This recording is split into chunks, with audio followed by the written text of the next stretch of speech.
এটা গল্প জাস্ট আর ফুলের বড়া ভাজা এইভাবে আছে। এখন রান্না কমপ্লিট। কিছু জানি রে মানে। Good morning everyone, welcome back to my channel. আমার নতুন আরও একটি ব্লগে তোমাদের সকলকে জানাই অনেক স্বাগত। আজকে শুক্রবার আর এখন সকাল ওই 9টা কি 9:30 হবে। মাসি এসছে, ওই যে বাসন মাজছে কলে দেখতে পাচ্ছ। আর কালকে রাত পর্যন্তও তো ভালো বৃষ্টি হয়েছে এখানে। কালকে তো তোমাদের বলছিলাম বৃষ্টির জন্য কি অবস্থা হয়েছিল, সব জামাকাপড় ঘরে মেলা ছিল, কিচ্ছু শুকায়নি। আর সকাল থেকে উঠে আজকে দেখছি কি সুন্দর রোদ, তাড়াতাড়ি করে সব জামাকাপড় নিয়ে মেলতে চলে আসলাম। মানে আমি জাস্ট ঘুম থেকে উঠেছি, এখনও দাঁত ব্রাশ করিনি, ফ্রেশ হয়নি, কিছুই না, আগে আসলাম জামা কাপড় মেলতে। কারণ বলা যায় না এই দুদিন যা হলো, কোন সময় মেঘ করে আবার বৃষ্টি আসবে। আমি তাড়াতাড়ি করে ভাবলাম যে মানে জামা কাপড়গুলো শুকিয়ে নিই, এত সুন্দর রোদ উঠেছে দেখে। তবে এখানে দেখো চাদর চাদর দুটো আগে মেলে দিলাম। ঘরে তো জল ঝরিয়ে নিয়েছিলাম, নিয়ে একদম ফ্যানের হাওয়ায় অর্ধেক মানে 90% শুকিয়ে গেছে। তবুও রোদে না দিলে না কেমন একটা গন্ধ হয়ে যাবে, যেহেতু এই চাদরগুলো দুদিন ধরে ভেজানো ছিল। তারপরে আরও তো জামা কাপড় রয়েছে, বালিশের কভার ফভার, যেগুলো বেশি ভেজা সেগুলো আগে রোদের মধ্যে মেললাম। আর এত জামা কাপড় রয়েছে যে এই দড়িটাই না হবে না। আর ওই যে মাসি ওখানে বাসন মাজছে বলে ওই কোনাটায়ও আমি যেতে পারছি না। মাসি উঠে গেলে তারপরে ওইদিকে টেনে দেবো চাদরগুলোকে। চাদর শুকাতে বেশি সময় লাগবে না, ওগুলো শুকিয়ে যাবে। তারপরে আবার ওখানে আবার কিছু রয়েছে ঘরে জামা কাপড়, সেগুলো এনে ওখানে মেলতে হবে। এক লটে মেলা যাবে না, এত মানে 3 দিন ধরে জামা কাপড় জমে গেছে। কাঁচা কুচোরগুলো, তারপরে স্নানেরগুলো, মানে জমতে জমতে প্রচুর। বাইরে তো মেলে দিয়ে আসলাম, পুরো দড়ি ভর্তি হয়ে গেছে। এখনও ঘরে এই কটা রয়েছে দেখো। এগুলো সব ছোট ছোট জিনিসগুলো ঘরে রেখেছি। মানে বাবাইয়ের প্যান্ট গেঞ্জি, যেগুলো ছোট, এগুলো দড়িতে তাড়াতাড়ি শুকাবে না, আর এই হাওয়ায় হাওয়ায় শুকিয়ে যাবে এই কভার টভারগুলো। এখন এইগুলো ভাবছি এই পাঁচিলের পাড়ে দেখো কি সুন্দর রোদ আছে, পাঁচিলে মেলে। ফ্রেন্ডস, এখন অনেকটাই বেলা হয়েছে, 11টা বেজে গেছে। তখন থেকে অনেক কাজকর্ম করলাম, বেশ সুন্দর রোদ উঠেছে, এত ভালো লাগছে আমার, কি বলবো, সব শুকিয়ে যাবে এটা ভেবেই ভালো লাগছে। কালকে তো কান্না পাচ্ছিল জামা কাপড় মেলে দেওয়ার পরে, ঘরে যখন টপ টপ করে জল পরে ভেসে যাচ্ছিল। কালকে কিছুটা এখানে কেচে শুকানো আছে, ভাঁজ করার সময় পাইনি, ভাঁজ করতে হবে। বাবা এখানে পড়তে বসেছে, স্মুদি বানিয়ে দিলাম ওকে, ও খেলো, আর আমরা সবাই চা খেলাম। মাসি খেলো, আমি খেলাম, ওই মাম্পি দিয়ে এসেছিলো, 3জনে মিলে চা খেলাম। মাসি ঘর টর মুছে বাসন মেজে দিয়ে চলে গেছে। এখন দুধ জাল দিচ্ছি আমি। তো এখন বাজার করে এনে দিল, এই যে প্যাকেট দুধ একটা আনলো, তা ভাবলাম জাল করে রেখে দিই, ঠান্ডা করে রেখে দিই, কারণ যখন খাবে তখন আবার জাল করতে হলে তখন ঠান্ডা করতে সময় লাগে। যা ছিল দুধ ফ্রিজে, তাই দিয়েই গরম মানে স্মুদিটা ওকে বানিয়ে দিলাম। আর এখন এই যে গোছাবো বাজারগুলো, যে ডিম ছিল না বাড়িতে, ডিম আনা হয়েছে কয়েকটা, মাছ এনেছে, মাছটা এখানে চিংড়ি মাছ এনেছে, ওখানেই রয়েছে, বেসিনে রেখেছি। আর এর মধ্যে আছে টমেটো ছিল বাড়িতে যদিও, টমেটো, আদা রসুন পেঁয়াজ আর আলু, এগুলো সব ওই তাকে রাখবো। আলু পেঁয়াজ, আলু তো একেবারে 2টো আলু ছিল, 2টো না 3টে আলু ছিল, পেঁয়াজ তো 4-5টা আছে। আদা রসুন সব ফুরিয়ে গেছিলো, আদা রসুন হয়তো আবার কাল পরশু নাগাদ বাটতে হবে। আজকেও কাচতে হবে কয়েকটা। বাবাইয়ের স্কুলের ড্রেস, বাবাইয়ের তো আজকে স্কুল যায়নি, ওদের পরীক্ষা চলছে, ওই জন্য কালকে হবে। আবার ক্লাস টেস্ট চলছে, কালকে হয়েছে, আজকে ছুটি, আবার কালকে হবে, আবার রবিবারে ছুটি হয়ে আবার সোমবার দুদিন। চলো গুছিয়ে নিই, তারপরে এডিট করবো, তারপরে রান্না বসাবো।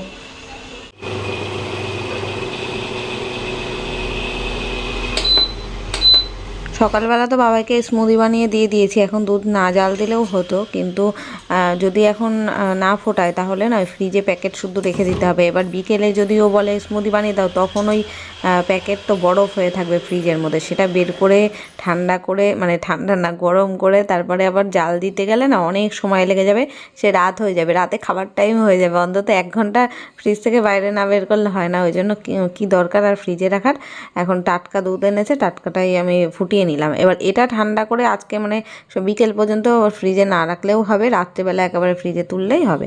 আর কালকে তো আবার শনিবার স্কুল আছে, সকালবেলা ও এমনিতেও স্মুদি খাবে না, ভাত খেয়ে যাবে, যেদিনকে সকালে স্কুল থাকে সেদিন ভাত খেয়ে যায়, আর বাড়িতে থাকলে স্মুদিটা খায়। তো এটাই ভাবে চালাচ্ছি। আবার কোনো দিন বিকেলবেলা দেখেছো সন্ধেবেলা যদি ওর দিদা আসে আর যদি ওই বাড়ির থেকে চা নিয়ে আসে ওর দাদুর দোকান থেকে, তাহলে তো বায়না করবে চা খাওয়ার। দাদুর দোকানের চাটা ওর খুব ভালো লাগে, সেটা আমাদেরও ভালো লাগে। তো এখানে দেখো আলু, পেঁয়াজ আর আদা রসুন সব কিছু এখানে তাকে গুছিয়ে নিলাম। আলুর তাকটা নোংরা হয়েছিল, ওটা একটু ঝেড়ে পরিষ্কার করলাম। আর এই টমেটোগুলো ফ্রিজে রাখতে হবে। টমেটো এখন না খুব সুন্দর পাওয়া যাচ্ছে, এগুলো হচ্ছে দেশি টমেটো, বড় বড় সাইজের আর খুব ভালো। অন্য সময় যেই টমেটোগুলো পাওয়া যায় সেগুলো থেকে এখন এই শীত যখন চলে যায় ভাব, তখন মানে সবজিগুলো বেশ সুন্দর, মানে শীতকালটায় পুরো শীতকালটাই টাটকা সবজিপাতি পাওয়া যায়। এখন মাছ এনেছে, মাছটাকে ছাড়াতে হবে। এখন কেটে কুটে সবজি টবজি সব কাটলাম, কেটে গোছালাম। আজকে এনেছে চিংড়ি মাছটা করবো একটু পেঁয়াজ, কাঁচা লঙ্কা, টমেটো দিয়ে, আর একটু জিরি করে আলু কেটেছি দিয়ে একদম মাখা একটা তরকারি করব। আর এখানে ভাত বসিয়েছি, আর এদিকে ডাল করলাম, মটরশুঁটি টমেটো দিয়ে ডাল করলাম। ডালটাকে এখন ফোড়ন দিয়ে নিলাম আর কি, সেদ্ধ করে। কি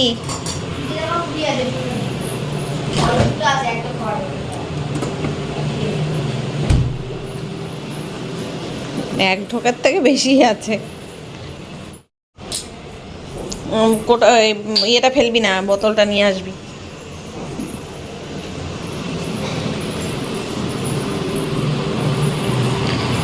আজকে আর ধনেপাতা নেই, ধনেপাতা দিলে না ভালো হতো ডালে। হয়ে গেছে, নামিয়ে নি, শুধু মাছটা করবো।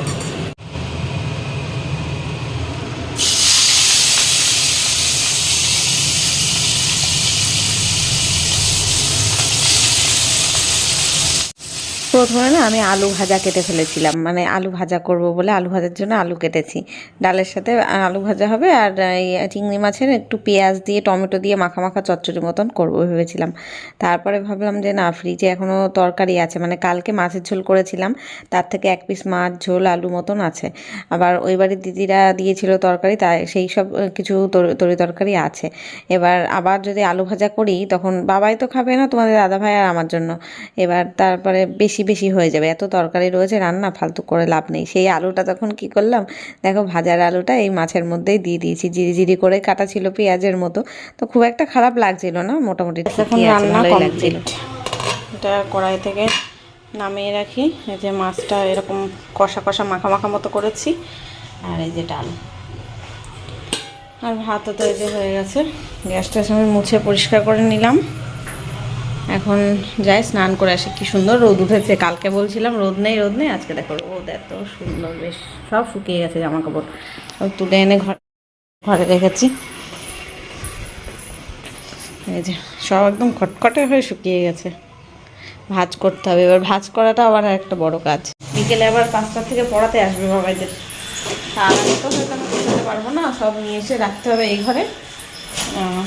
পরে সন্ধ্যাবেলা যখন চাটা খেয়ে তারপরে গোছাবো ওগুলো। চলো পরে আসছি, স্নান করে আসি, শ্যাম্পু করবো আজকে, আবার কাচবো, কয়েকটা ভিজিয়েছি, বাবার স্কুল ড্রেসটা ভিজিয়েছি। আসছি, দেখতে থাকো। Good morning. আজকে নেক্সট ডে, শনিবার, সকালবেলা বাবা স্কুল যাবে, সেই জন্য স্নান টান করে রেডি হয়ে ভাত খেতে বসেছে। 10টা বাজে। আর কালকে আর ভিডিওটা কন্টিনিউ করা হয়নি। কালকে বিকেলবেলা মা এসেছিলো, তখন তো ভিডিওটা অফ করে স্নান টান করে খেয়ে দিয়ে ঘুমিয়ে পড়েছিলাম, মানে শ্যাম্পু করেছি আর ঘুম এসছে এত দুপুরবেলা, কি বলবো। ঘুমের থেকে উঠলাম, ওদের স্যার আসলো, তারপরে উঠে চাটা করে দিলাম, সন্ধে তোমাদের দাদাভাই দিয়েছিল। তারপরে মা আসলো, এখানে আবার ওই মালসা ভোগের প্রসাদ নিয়ে এসেছিলো। এখানে এক জায়গায় কীর্তন হয়েছিল, সেখানে মা তো কীর্তন শুনতে যায়, সেই কীর্তনের প্রসাদ, মালসা ভোগ এইসব নিয়ে সন্ধ্যেবেলা আমাদের বাড়ি এসেছিলো। আর মা এসেই সমস্ত জামা কাপড় কালকে গুছিয়ে দিয়েছে, কত ছিল না। এখানে দেখো এখন জানলাটা পুরো ফাঁকা, সব আমার আর গুছাতে হয়নি, মা গুছিয়ে দিয়ে গেছে। আমি সকালবেলা সবগুলোকে শোকেসে তুললাম। তোমাদের দাদাভাই এখন রেডি হয়ে বাবাইকে নিয়ে যাচ্ছে স্কুলে, আর আসার সময় বাজার দিয়ে তারপরে ও কাজে বেরোবে। দাদাভাই বাজার এনে দিল, বাবাইকে স্কুলে দিয়ে এসে বাজার এনে দিল। এই যে বেগুনটা অবশ্য ছিল, আমি ফ্রিজ থেকে বের করলাম, বেগুন আর এই টমেটো, আর এইটা শসাটা বের করলাম কাটবো বলে। আর আজকে শনিবার, সেই জন্য মাছ মাংস কোনো কিছু খাবো না, একটু সবজিপাতি খাবো। কুমড়ো ফুলের বড়া হবে, আগের দিন বানিয়েছিলাম, ভালো লেগেছিলো, তাই আজকে আবার নিয়ে এসছে। আর এনেছে ডাঁটা, সজনের ডাঁটা, কিন্তু এই ডাঁটার তো ষষ্ঠী পুজো হয়নি, এত সরু সরু এই দিয়ে কী রান্না করব আমি তাই ভাবছি। বলে গেল ডাঁটা আলু দিয়ে বড়ি দিয়ে তরকারি করতে নিরামিষ করে। বড়ি এনেছে, ডাঁটা এনেছে, এর মধ্যে লঙ্কা বাড়িতে রয়েছে, পচে যাচ্ছে, আবার লঙ্কা নিয়ে এসছে এই লোকটা, না মানে কি বলবো। আর বেসন, কপাল কপাল, আমি বলেছি বেসন আনতে, আর চালের গুঁড়ো, ও না ঠিকঠাকই এনেছে, বেসন আর চালের গুঁড়োই এনেছে এটা। হ্যাঁ, আর কর্নফ্লাওয়ার আছে একটু, বেসন চালের গুঁড়ো আর কর্নফ্লাওয়ার দিয়ে করলে না ভালো, বেশ মচমচেও হয়, টেস্টিও হয়, নরমও হয়, ভালো লাগে খেতে। তো রান্না এখন কি করব, বেগুনটা দিয়ে ভাবছি বেগুন পোড়াবো, দেখি আগে কেটে দেখি, যদি বেগুনটা পুরো ফিনিশ মানে ভালো হয়, পোকা টোকা না লাগানো থাকে, তাহলে পোড়াবো। আর ডাঁটা আলুর তরকারি হবে, ডাল করতে হবে বাবার জন্য, আর এই কুমড়ো ফুলের বড়া ভাজা, এই হবে আজকের নিরামিষ মেনু। নিরামিষ না, কারণ বেগুন পোড়া যদি করি এর মধ্যে তো পেঁয়াজ দিয়ে মাখতে হবে, এই বেগুন পোড়াটা বাদ দিয়ে আর সব নিরামিষই হচ্ছে। ঘরের সমস্ত কাজ তো কমপ্লিট, সকালেই বিছানা তুলে নিয়েছি, ওই ঘরে গুছিয়ে নিয়েছি, এতক্ষণ ধরে বসে বসে এডিট করলাম, ওরা চলে যাওয়ার পরে আমি বসে বসে এডিট করে নিলাম, তারপরে আসলাম রান্না বসাতে। আর রান্না করে নিয়ে, আর বলতেও লজ্জা লাগছে, আজকেও কিছু কাচাকুচি আছে, সেগুলো কাচবো, মানে ভিজিয়ে রেখেছি, রোদ আছে, কালকেও রোদ ছিল, আজকেও রোদ আছে, ওই জন্য অসুবিধা নেই। ওই যে ছোটো গামলাটায়, বেশি নেই, ছোটো গামলাটায়, আর টয়লেটটা দেখাবো না, ওই যে ছোটো গামলাটায় অল্প কটা ভিজিয়েছি, সেটা কাচবো এখন না, চান করার সময় অল্প কিছু আছে তো অসুবিধা হবে না। এখন চলো রান্নার, এই যে নিরামিষের দিনে রান্নার জোগাড় যন্ত্র করতেই সময় লাগে, এই কাটো বাছো, ডাল বানাতে হবে, বিউলির ডাল, সেটাকে ভেজে প্রেশারটা আমার ধুতে হবে, প্রেশারে সকালবেলা বাবাই ভাত বানিয়ে দিলাম, ওটা ধুয়ে তারপরে আমার মানে বসাতে হবে ডাল সেদ্ধ করতে। চলো গুছিয়ে টুচিয়ে নিই, তারপর আসছি, এটা ভিডিওতে শ্যুট করবো না, দেরি হবে, তাহলে আরও বেশি দেরি হবে, চার্জ নেই ফোনে, চার্জ দিয়ে রাখি। এই যে এখন ডাল রান্না করে নিলাম, ভেজ ডাল করলাম টমেটো দিয়ে, মটরশুঁটি দিয়ে, আর লঙ্কা দিয়ে, মুগের ডাল করেছি আজকে, বিউলির ডাল আর করলাম না, মুগ ডাল করলাম, অনেকদিন মুগ ডাল খাওয়া হয় না। আর এদিকে সব দেখো গুছিয়ে নিয়েছি, বেগুনটাকে পুড়িয়ে নিয়েছি, এখনও ছাড়ানো হয়নি, মাখা হয়নি। আর এখানে কুমড়ো ফুলটাকে ভালো করে ধুয়ে টুয়ে মানে কেটে ধুয়ে রেখেছি, এখানে পেঁয়াজ আর লঙ্কা কাটলাম এই বেগুন পোড়াটা মাখবো বলে। এখানে আলুর তরকারি হবে, আলু বড়ি দিয়ে তরকারি হবে, আর ডাঁটা দিয়ে সেগুলো কেটে রেখেছি। একটু টমেটো আর তেজপাতা, শুকনো লঙ্কা দেবো, এই তেজপাতাগুলো নিচে পড়ে গেছে, তরকারিতে ফোড়ন দেবো তাই। আর একটা স্যালাড, লেবু আর শসা। আর কুমড়ো ফুলের বড়াটা ভাজবো, ওই জন্য এখানে বেসনটাই বেশি নিয়েছি, একটু চালের গুঁড়ো, একটু কর্নফ্লাওয়ার, একটু লবণ, হলুদ আর লঙ্কার গুঁড়ো, কালো জিরে দিয়ে রেখেছি, এখনও মানে মাখানো হয়নি, মাখাতে হবে। চালটাকে ভিজিয়ে রেখেছি, ডালটায় সবার আগে করে নিলাম। এবার তরকারি এদিকে বসাবো, আর মানে আজকে তো এই হাঁড়িতে বসাচ্ছি, ইন্ডাকশানে বসানো যাবে না, সব গ্যাসেই বসাতে হবে। তরকারি আর ভাত এখানে বসিয়ে দেবো, আর বেগুন তো পোড়ানো হয়ে গেছে, মাখতে হবে জাস্ট। আর বড়াটা এখন ভাজবো না, খাওয়ার সময় গরম গরম ভাজবো। এখন এই সিজনে সব পাড়ায় পাড়ায় আর কি নাম কীর্তন হচ্ছে, তো সেরকমই কালকে মা একটা নাম কীর্তনের থেকে প্রসাদ নিয়ে এসেছিলো, মালসাভোগের প্রসাদ, খিচুড়ি প্রসাদ। আজকে আবার এই পাশের বাড়ির একটা দিদি দিল মালসাভোগের প্রসাদ, সেটাই এখন নিলাম। আর বাবাই না খুব ভালোবাসে এই প্রসাদটা খেতে, বাবাই তোমাদের দাদাভাই দুজনেই। তো আমি একটুখানি নিয়ে খেলাম, আর বাবাই আসবে, বাবাইয়ের জন্য আর ওর বাবার জন্য রেখে দিলাম। বাবাই ভালো খায় বলে ওর জন্য বেশি করেই রেখে দিই। কালকে ওর দিদা এনেছিল, সেটাও এক বাটি খেয়েছে, আবার ওর দাদিও পাঠিয়েছিল ওই বাড়ির থেকে, আমার শাশুড়িও পাঠিয়েছিল, ওই সেম জায়গারই প্রসাদ, কিন্তু তিনজনের কাছ থেকে পেলাম, মা দিল, শাশুড়ি মা দিল, আবার এই দিদিভাইরা কালকে মালসাভোগ দিয়েছিল, সেটা কালকে আর মাখেনি, মনে হয় রেখে দিয়েছিল ফ্রিজে, সকালবেলা মেখে দিল সবাইকে। আজকে তো আবার শনিবার, বাবাই তো 1:30টায় স্কুল ছুটি, তাড়াতাড়ি চলে আসবে, জন্য তাড়াতাড়ি রান্নাবান্নাটা করছি, কিন্তু আমার রান্নাবান্নাটা করাই বৃথা। ও তো ওরা এসেছে জানো কখন, প্রায় 2:30-এরও পরে, 3টের পরে এসছে।